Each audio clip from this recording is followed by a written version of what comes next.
Tere, mina olen Ingrid Maadvere ja näitan teile, kuidas Microsoft Exceliga teha sellist ise kontrollivat testi.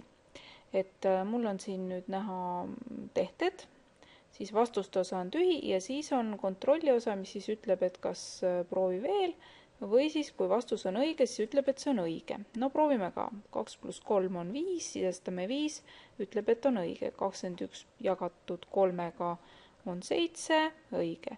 No paneme vale vastuse ka vahepeal, vaatame, mis siis saab. Nii, jääb ikkagi proovi veel.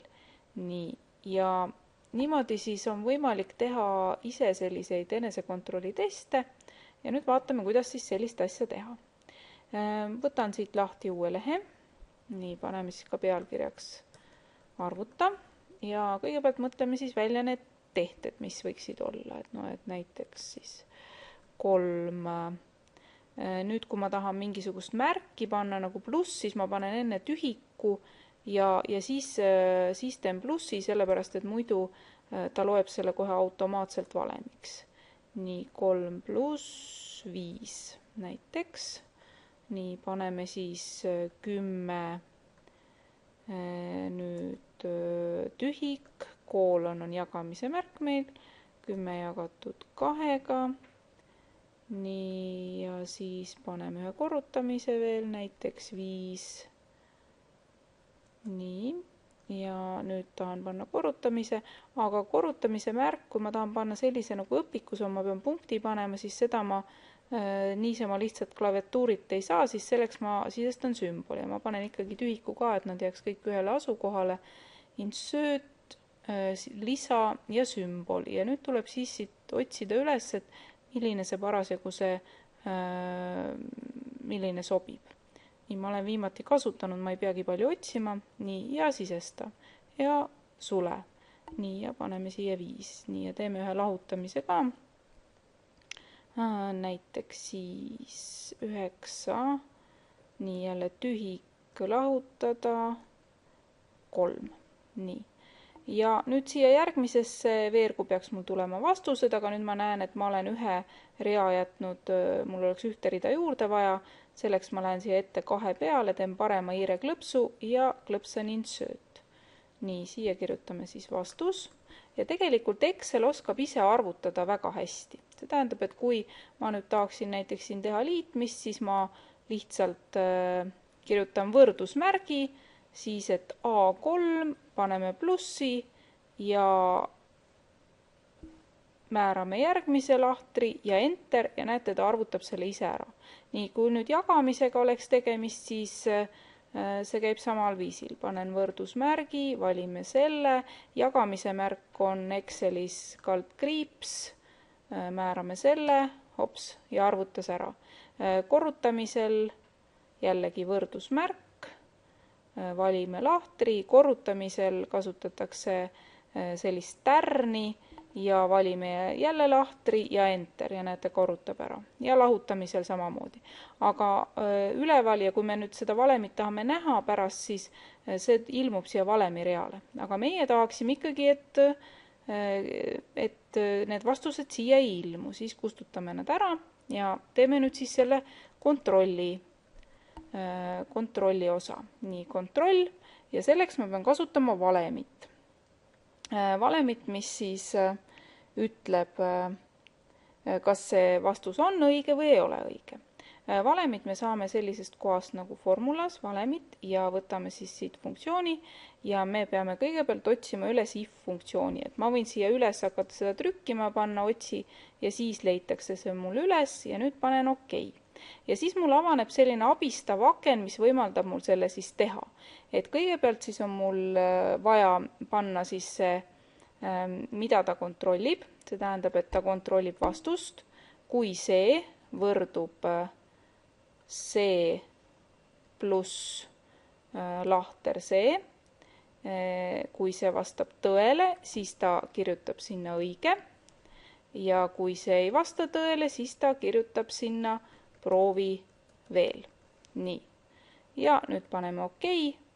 Ja praegusel hetkel näete, ta ütleb proovi veel, sellepärast, et me ei ole ühtegi vastust ju sinna sisestanud. Nüüd tegelikult, kui me selle ühe valemi oleme sisestanud, siis seda valemit on võimalik kopeerida. Et klõpsates siit jälle selle ruudukese peale, lohistan alla, aga praegu see valemi probleem on selles, et see kogu aeg tegeleb liitmisega, aga meil on ju siin väga erinevad tehted. Nii, aga valemit on võimalik ka lihtsalt muuta. Lähme nüüd siia, siin on näha, et 4. reas peaks olema jagamine. Lähen üles valemi peale, kustutan plussi ära, panen selle asemel kaldkriipsu, mis oli jagamise märk ja vajutan Enter. Nii, ja nüüd siis siin selles 5. reas oli korrutamine, lähen siia, kustutan plussi ära, panen tärni ja vajutan Enter. Ja viimases oli lahutamine, jälle kustutan plussi ära, panen miinuse ja vajutan Enter. Nii et nüüd on meil see osa siis tehtud. Edasi nüüd ta peaks all ütlema, kas mitu õiget vastust ja mitu valet vastust. Et paneme siia kirja ka õiget vastust, valet vastust. Ja seda ta siis, selleks me kasutame funktsiooni COUNTIF, võtan jälle insert function ja võin siia üles kohe kirjutada ka COUNTIF, loen ta siis, nii COUNTIF, okei, ja nüüd annan talle siis vahemikku ja vahemik on siis õigete vastuste puhul nüüd see, kuhu siis tulevad need sõnad, praegu on proovi veel ja kriteeriumiks on praegu siis õige. Nii, et praegu ta kontrollib ära kõik õiged ja ka seda valemit ma võin tegelikult kopeerida alla ja nüüd selle õige asemel kirjutan siis proovi veel, et need on siis praegu valed vastused. Nii, ja Enter. Nii, ja nii, 3 õiget ja 3 valet ja nüüd ma näen juba ette, et midagi on läinud valesti. Ma olen küll kopeerinud seda valemit, aga vaatame korra vahemikku. Et kui siin õige vastuse puhul on see E3 kuni E6, mis on õige, siis vale vastuse puhul ta läks kohe edasi. Tal on nüüd E4 kuni E7, aga meil on vaja, et see jääks samaks. E3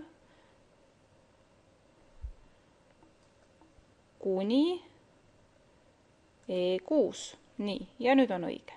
Nii et nüüd on mul see asi siis valmis tehtud, aga edasi oleks vaja seda ka veel kuidagi kujundada. Nii et tegelikult ma saan muuta nüüd kõigil nendel siin suurust. Teeme nii, et ta oleks paremini nähtav. Siis kui ma näen, et siin ei mahu ära see kontrolli ja proovi veel, siis kui ma lähen selle E ja F-i vahele ja teen topeltklõpsu, siis automaatselt see veerg tehakse nii laiaks kui vajalik.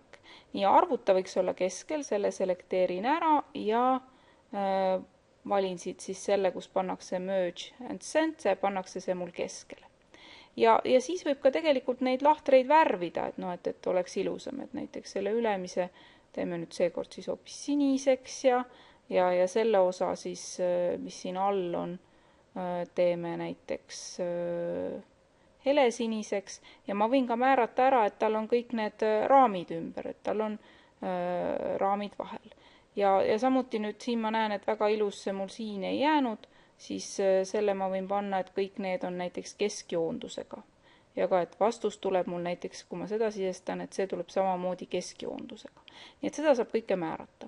Ja nüüd, kui ma siia ette tahaksin veel panna näiteks selle, et kui palju neid tehteid on, siis läheme A peale, sisestame ühe juurde ja nüüd siis kirjutame siia 1, nii, lähen järgmise reale 2, aga nüüd ma ei pea nüüd edasi kirjutama, sest nüüd, kui ma need 2 ära selekteerin ja siit alt lohistan, siis Excel tunneb juba ise ära, et järgmine on 3 ja 4, nii et neid ma ei pea tegema. No ja see tuleks mul siin ka veel kõik ilusti ära vormistada.